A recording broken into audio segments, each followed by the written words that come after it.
Hello, Chemistry 2. I just want to go over a couple things with you coming into week 5 here that you should be doing.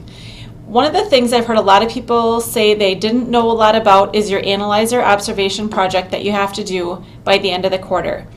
I try and tell people to have this done by week 6 to make sure you have the proper time to create your presentation and write your paper.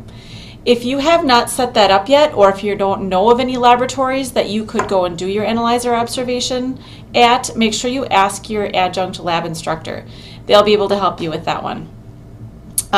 It's only 45 minutes. All of the information that you need to ask the people in the laboratory are included in Module 1 and my Module 1 lecture. So that brings me to my next point, which is watching the lectures. I have noticed quite a few people looking at the PowerPoint, studying the PowerPoints, having some questions on things that I've mentioned in the lecture, but they didn't watch the lecture.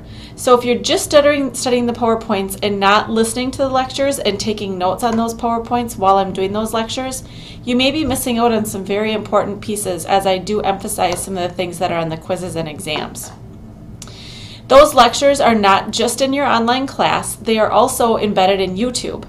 So once you watch your first video, you can actually subscribe to my YouTube channel. There's a couple ways that you can access YouTube. You can go to youtube.com and watch my videos there if you don't want to watch them in the class.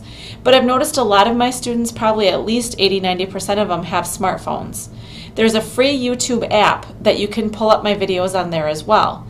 So you could listen to my lectures with headphones, you could watch my lectures while you're waiting somewhere, or just anywhere you're at. You could essentially access those. If you've got a tablet, you can get a YouTube app.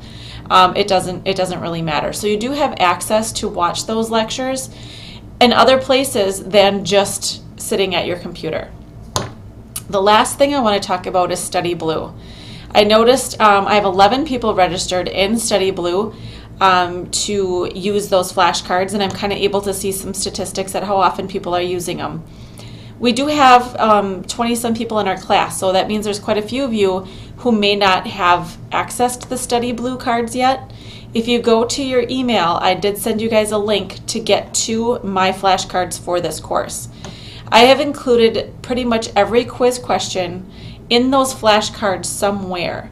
Now granted, there may be 50 flashcards a week, but they're there for your use so you don't have to make them yourself. Even if you're not a flashcard person, I still recommend that you go in there and use those StudyBlue flashcards to try and review the material to find out where your faulty areas are. It allows you to go back and just do the flashcards that you didn't get correct. So that's some information that I have for you for this week. I hope you have a wonderful week, and I'll catch you later.